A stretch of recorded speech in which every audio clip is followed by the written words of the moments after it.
Hello. My name is Marcus. I am 105 years old. That number sounds unreal when you say it out loud. Even to me, I have lived long enough to forget more than most people will ever know, and long enough to realize that forgetting is not the tragedy. Living without understanding is. People always ask the same question when they hear my age. What's the secret? How did you live so long? What's the lesson? They expect something simple, something clean, something they can use immediately. But life doesn't give its real lessons that way. It hides them, and it waits. If there is one thing I've learned from living 105 years, it's this. Life does not punish you for being wrong. It punishes you for being dishonest with yourself. Pause. This is the biggest lesson I learned in 105 years of living. When I was young, I believed time was generous. I thought there would always be another chance, another conversation, another year to fix what I avoided. I treated days like they were renewable. They are not. At 20, I thought strength meant silence. I thought needing people was weakness. I thought emotions were something you mastered by ignoring them. I was proud of how little I needed. What I didn't understand was that I was training myself to feel less, not to live more. At 40, I was admired. People called me disciplined, reliable, successful. I wore those words like armor. But armor, when worn too long, becomes heavy. And no one tells you that strength without softness eventually turns into distance. At 60, the noise slowed down. The applause faded. The urgency disappeared. That's when the questions arrived. Not loudly, quietly, at night. In empty rooms, in moments when distraction no longer worked, I began to notice something disturbing. The memories that stayed with me weren't my achievements. They were moments, small ones, moments I almost ignored, moments I didn't understand when they happened, a conversation I didn't finish, a hand I didn't hold long enough, a truth I swallowed because it felt inconvenient. Those were the things that came back to visit me, not the trophies, not the titles. People think regret comes from failure. It doesn't. Regret comes from emotional absence, from being physically present but internally unavailable, from surviving instead of participating. I watched friends age. Some became softer, some became bitter. The difference wasn't luck, it was honesty. That the ones who allowed themselves to feel, even when it hurt, aged with clarity. The ones who stayed guarded, hardened. At 105, your body slows down, but your awareness sharpens. You see patterns you were too busy to notice before. You see how often fear made decisions for you, and how often you called it logic. I learned too late that time doesn't reward speed. It rewards attention. It rewards presence. It rewards the courage to feel what you're avoiding. Most people don't waste their lives doing nothing. They waste them doing everything except what matters. They stay busy to avoid being honest. They stay strong to avoid being vulnerable. They stay moving to avoid sitting with themselves. If you are young and listening to this, understand something important. You won't run out of time all at once. You'll lose it quietly, in pieces. Moments you didn't show up for. Feelings you postponed. Truths you promised to face later. Later is expensive. Later cost me years. I am not telling you this to scare you. I am telling you this because wisdom doesn't come from age. It comes from paying attention before age forces you to. This lesson, the one I'm about to tell you, wasn't learned in a single moment. It took decades, and it took loss. There is a mistake you can make in life that doesn't feel like a mistake while you're making it. It feels responsible. It feels logical. It feels like maturity. That was the mistake I lived with the longest. For most of my life, I believed control was the same thing as stability. If I stayed composed, nothing could hurt me. If I stayed prepared, nothing could surprise me. If I stayed guarded, nothing could take something from me. That belief served me well at first. It helped me survive hard years. It helped me rebuild after loss. It helped me appear strong when strength was expected of me. But survival has a hidden cost. I learned early not to rely too much on anyone. People leave, people change. People disappoint you without meaning to. So I adapted. I became dependable instead of vulnerable, useful instead of open, respected instead of known. I thought that was the same thing. It wasn't. I remember a woman I loved deeply. I never told her how afraid I was of losing her. I thought silence was protection. I thought if I didn't name the fear, it couldn't become real. She once asked me, quietly, "Why do you always seem so far away, even when you're here?" I didn't know how to answer, so I didn't single quotes t.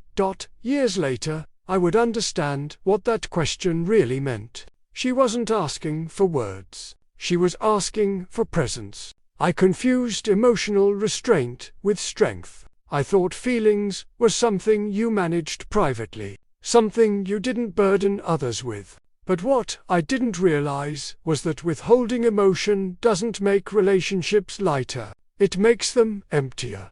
Time passed the way it always does, quietly, relentlessly. Opportunities to speak honestly came and went. I told myself there would be another moment. There usually is, until there isn't. I watched people drift away from me without conflict. No arguments, no dramatic endings. Just distance. And I told myself that was normal. I told myself that was adulthood. I was wrong. At some point, I noticed something unsettling. People trusted me, but they didn't lean on me. They admired me, but they didn't confide in me. I was respected, but I was not deeply connected. Loneliness doesn't always feel like sadness. Sometimes it feels like neutrality, like nothing, like days passing without resistance. I filled my life with responsibility, work, obligation, routine. Those things are excellent distractions. They make you feel necessary. They do not make you feel close. The mistake wasn't that I avoided pain. The mistake was that I avoided feeling, because feeling requires risk, and risk felt irresponsible. At 70, I attended more funerals than celebrations. I listened to what people said in their final years. No one talked about missed deadlines. No one talked about money they didn't make.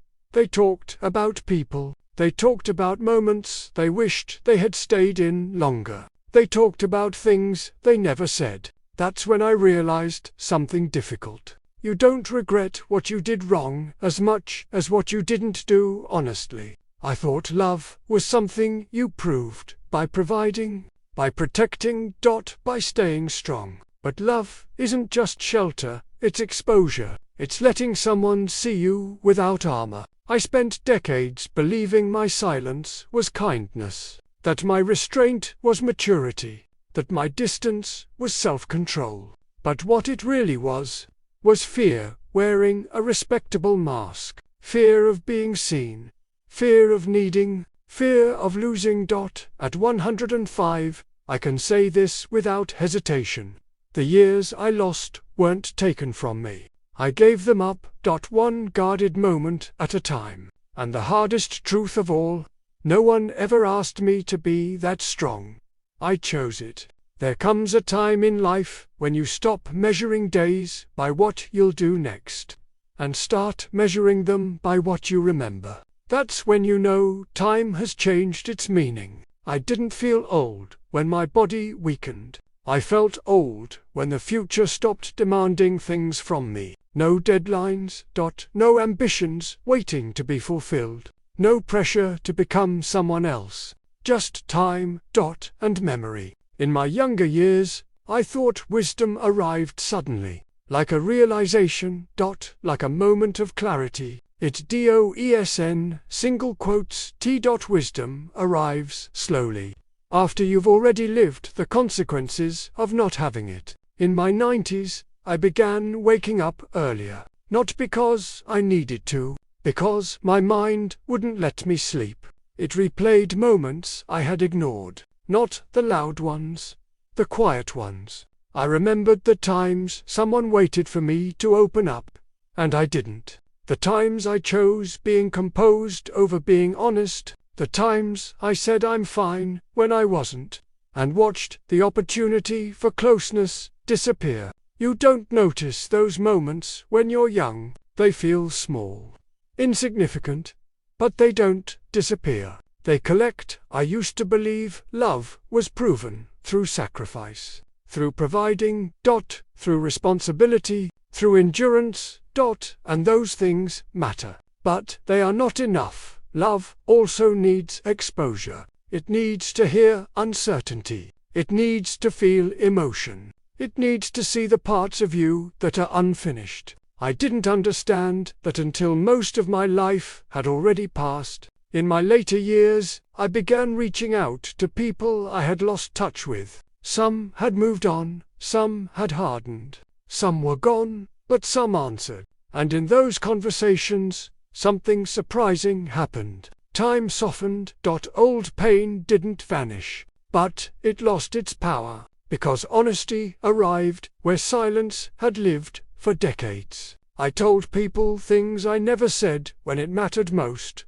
I was afraid. I didn't know how to be close. I cared more than I showed. Some people forgave me. Some didn't need to. But every time I spoke honestly, something inside me loosened. That's when I learned something important. You don't heal the past by fixing it. You heal it by telling the truth about it. I spent many years believing that staying strong meant staying unaffected. Now I know better. Strength isn't the absence of feeling. It's the willingness to carry it without running. At 105, pain no longer scares me. Pain has a shape. Pain speaks clearly. What scares me is numbness, because numbness pretends nothing is wrong while stealing everything quietly. If you are listening to this and you still believe you have time, you do, but not in the way you think. You don't have unlimited chances to be emotionally present. You don't have endless opportunities to say what matters. You don't get infinite moments to choose honesty over comfort. Those moments are finite, and they pass without warning. I waited too long to understand that independence is not the goal. Connection is not dependency, not weakness. Connection, the courage to be seen without armor, the humility to admit you don't have it figured out. When people ask me now what the secret to a long life is, I tell them the truth. Living long isn't the achievement. Living honestly is. Say the thing you're avoiding. Stay in the conversation you want to escape. Feel the emotion you keep postponing. Life doesn't reward perfection. It rewards presence. If I could leave you with one final thought, it would be this. Don't wait until time slows down to tell the truth. Don't wait until silence becomes louder than fear. Don't wait until you're old to realize what mattered. I am 105 years old, and this was the greatest lesson of my life. Not how to live longer, but how to live real.